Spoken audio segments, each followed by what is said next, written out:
Sveiki, tamstos. Šiandien neeilinė siunta iš Gearbest'o. Turiu labai kietą daiktą apžvalgai. Taip, tai yra Xiaomi Mija 3,5K panoraminė kamera. Taip, kaip sunkiai atsidaro. Labai kieta dėžutė, tokia nustoro žiauriai kartono. Taip gražiai atrodo pas mus jinai. Aprašinėta viskas aišku kinietiškai. Čia gramai surašyti ir taip toliau. Ką bandom traukti.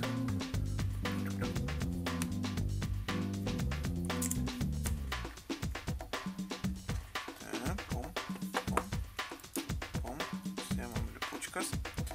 Super. Vaizdelis kol kas labai awesome. Žiūrim, kad toliau turim komplektukę. Taip, turim monopodiką tokią. Tai yra tripodą. Taip, tiksliau, 3 kojelės yra.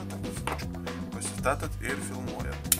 Nes po to, kad būtų filmuoti iš tikrųjų, nes jeigu rankoje taip laikysi, tai nufilmuosi trečdalį vaizdo savo ranką. Kamera tai yra panoraminė. Taip, turi micro USB turbūt kabeliuką krovimui.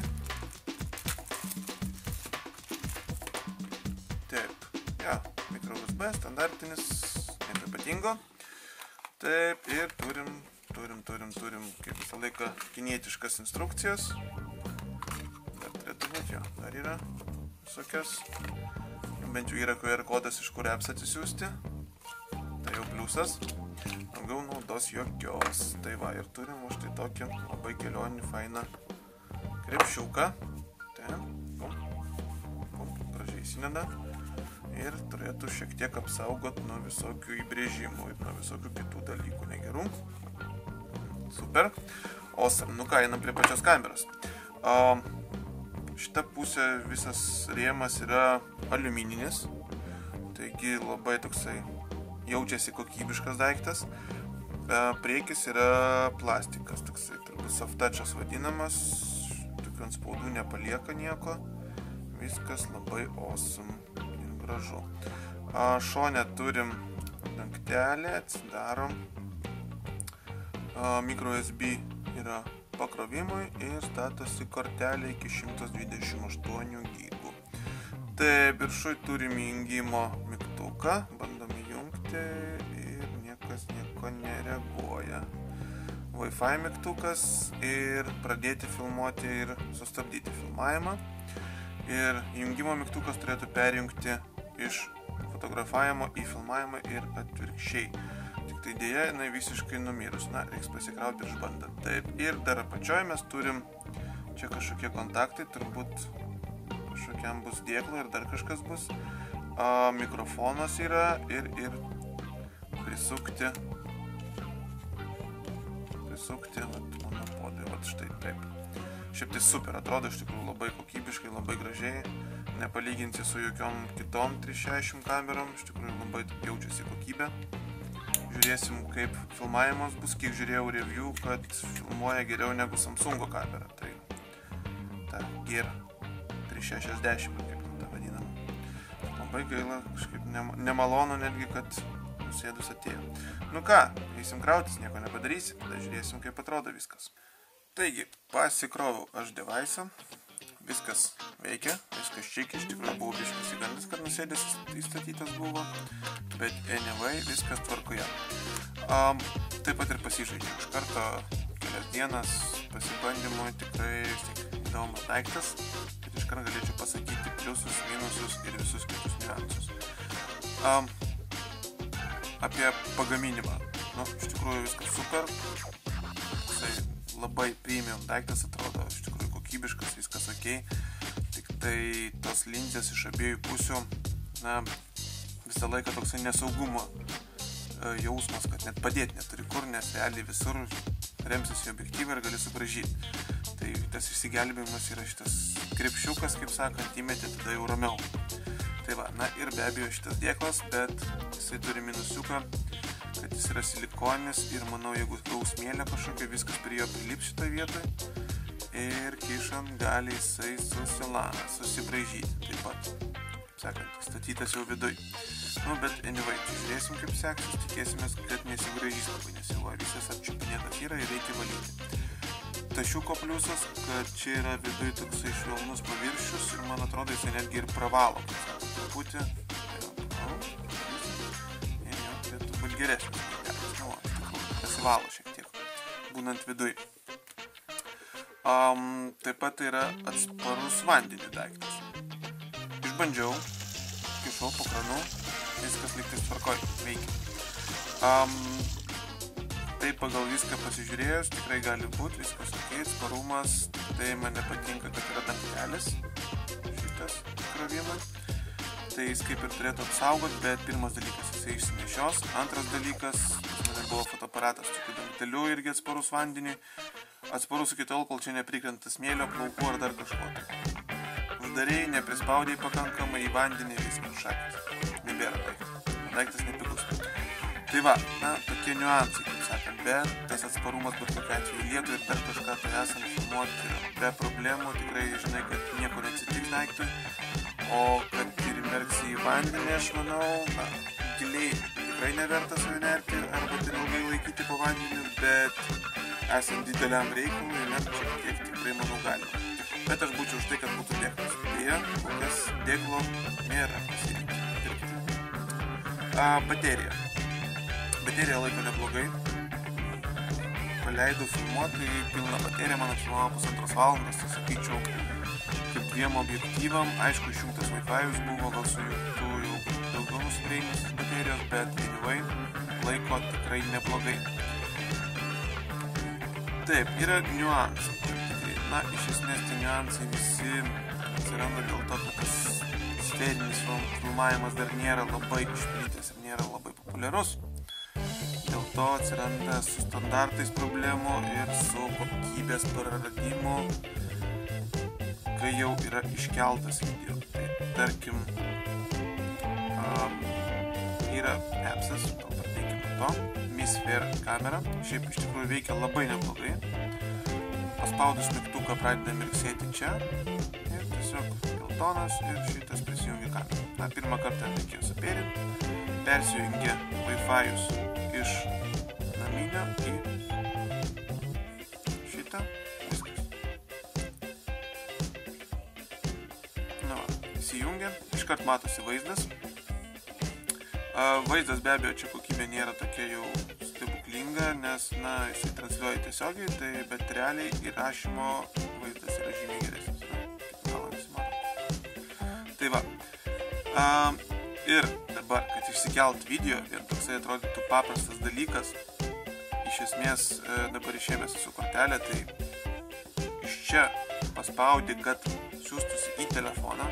Appso ant kompo kol kas nemačiau, Windows'ų kažkokio, kad būtų. Taigi reikia viską persipumpuoti į telefoną. Ir beje pasakysiu, kad ant mano planšeto net neleido persikopinti geriausios kokybės. Ten Samsungo šito leido. Nes gal ten ar ekranas nepalaiko, ar dar kažkokias perslabnas yra truputį. Tai va, atsisiunti į telefoną ir tik tada gali jau, kaip sakant, gali ir iš čia žiūrėti, bet kokybė bus prasta. O jau atsisiuntus į telefoną jau turi pakankamai gerą kokybę. Tai va, čia tas pats video, kurį jau turbūt matėt. Tai va, na, iš tikrųjų, žiūrint kokybę, iš tikrųjų labai nebloga. O kaip matėte, jinai nukrito pakankamai daug. Tai va, nelabai gerai. Taigi, čia galite jau žiūrėti savo video, jau rodyti draugam ir taip toliau, bet ir savo įrenginuko. Dar ką turi šitas programulka, na, iš esmės žiūrėjimo galimybės kitaip pasirinkti. Čia flat kažkoks tai. Tada yra planeta, pano ir tas mirror, sakant, burbulas visas. Taip, ir turi tokius basic, kaip sakant, editinimo galimybės. Tai yra apkarpyti galima šiek tiek video, kiek norisi, nuimti, ko nereikia. Galima uždėti šiokius tokius filtrus, kelis, labai nedaug. Ir galima uždėti muzikytę. Čia garsą pareguliuoti, galima muziką pasirinkti iš online atsisiųsti, bet kadangi dabar internetas nepajungtas, tai jis nieko gero ir neduoda. Bet su muzika reiktų atsargiai, nes iš esmės tai copyrightas bus ir jeigu įdėsite YouTube, jum jį uždarys šitą dalyką. Negalima kažkodėl dėti savos muzikos, nu, čia tai sakyčiau geras minusas. Tai va, ir galima padaryti view'ą, tai yra, tarkim, fletas, tai yra pilnas vaizdas, galima išeksportuoti tik tai tą vaizdą, ką matai, kad tarkim, būtų video paprastas YouTubinis, arba galima jau išeksportuoti mirror, kaip sakant, visą tą, tai 360, nu, taip pat galima dėti YouTube, į Facebooką, bet minusiukas tas, kad labai suėda kokybė. Iš esmės, išeksportavus dabar viskas dar tvarkoj ir pačiam telefone gulint. Šiaip tai mano telefonas netgi supranta, kad tai yra 360 video ir jisai puikiai jį suvalgo ir puikiai jį rodo iš esmės. Nu, va, tarkim, čia jau yra išeksportuotas, jisai supranta, kad tai yra 360 ir galima žiūrėti ne per tą appsą, per savo tiesiog galeriją. Tai va, bet irgi kokybė yra žymiai geresnė. Tai va, tokie niuansiukai su appsu. Tai yra pliusų, yra minusų, YouTube įdėt bus sudėtinga, na, dar ieškosiu būdų, gal kažkokį surasiu geresnės kokybės dalyką, bet kol kas nepanašu. Taip, šiaip kameroje yra nustatymų. Nustatymai yra tokie pakankamai nieko platno. Galima filmuoti 60 frames per second, bet tada krenta kokybė. Taigi, čia reiktų pamastyti. Balansai, white balansas, ten rezoliucija, ISO, exposure, visokie reguliuojasi. Tikrai dar nežaidžiau. Kaip matote, galima užsistatyti. Galima bandyti ir taip toliau, na, visokių variantų. Daugiau daugmaž standartiniai tokie nustatymai, galima išjungimus visokius reguliuoti automatinius, išjungti kamerą, jungti, nustatymai visokie ir taip toliau. Nu, žodžiu, pakankamai standartiniai dalykai. Bet nustatymai yra, reguliuojasi ir viską galima, kaip sakant, koreguoti. Taip pat yra filmavimui toksai dalykas, kad po kiek laiko išsijungia kamera, nustatai, kad po 20 sekundžių filmukus daryti tokius mini, kad jeigu kažką reikia greitai, arba galima padaryti timelapse. Dar neišbandžiau, kaip veikia, bet panašu, kad sekundės nusistato, tai bus galima kažkokiam gražiam vaizde pasibandyti, kaip bus laiko, visai įdomu. Tai va, o šiaip, mygtukai, spaudi filmavimas, perjungi šitos maudus, viskas labai čiki, viskas labai paprasta, bet iš tikrųjų vaikščiau filmavau naudodamasis vien tik tai šitais mygtukais. Iš esmės to visiškai užtenka. Kai yra action kamera be ekrano, be telefono kažkaip nesigauna, nes tau reikia nustatyti, kur filmuoti, tu turi matyti. Čia kadangi filmuoji viską aplinkui, tai nesvarbu, bus biškiai pakreitę taip ar taip. Kadrą vis tiek papuls tai, ką tu nori. Anyway, kaip sakant, tau nereikia labai prisižiūrėti, kad būtų nukreipta kamera ten, kur tu reikia. Filmuoja viską. Kas labai faina, neblogai veikia stabilizatorius. Tikrai einant, kaip matėt video, niekas nebuvo daryta su juo, tiesiai iš telefono įkėliau į YouTube. Taigi tas irgi labai super, nes vaizdas, žinai, yra žymiai geresnis. Taip, na, išeksportavus, tai va tą visą kelią padarius iš kameros į telefoną, iš telefoną apkarpius iš appso į telefoną apkarpius ir iš telefono jau tada galima kelti į YouTube. Na, šiaip galima iškart sueditinus, galima kelti tiesiai į YouTube ir per šitą. Ne tik YouTube, duoda kelis variantus ten kam siūsti. Taip pat ir fotkės galima eksportuoti, lygiai taip pat, na, tai žodžiu, tokios basicai galimybės tokios yra. Taigi, kaip matot, kokybė, na, iš tikrųjų labai gražu. Yra palyginus su tom kamerom, ką esu testavęs. Nebandžiau Samsungo, aišku, kokio, bet, na, šitą kamerą atrodo žymiai gražesnis vaizdas. Ir fotkių iš jų superinis vaizdas yra, na, tai užskaitau. Tai ką, tokie dalykai iš esmės, kortelė 128 GB man suvalgė be jokių problemų, viskas čiki, tiesiog būtina žiūrėti, kad būtų U3 bent jau kortelė. Kortelė buvo ne originali, neteko firmos kažkokios originaliai galbūt, bet iš kiniečių parsiųsta už 45 eurus, 128 GB, bet viskas puikiai veikia, jokių trikdžių nėra. Taigi, sakyčiau, galima siųstis ir iš Kinijos korteles. Tai va, Daugiau apie šitas mano padukas labai iš tikrųjų fainas. Faina, kad jisai labai mažiukas ir telpa į kišenę bet kurią, taigi nereikia sukti galvos ir kažką papildomai nešiotis, nes be jo filmuoti tai praktiškai neįmanoma, nes turėsi laikyti taip. Taigi, bet jeigu norit geresnių vaizdų, jau reiktų ilgesnio kažkokio monopodo, iš tikrųjų išsikelti, tada vaizdas pagerėja žymiai. Čia žiūrint, kam norit naudoti.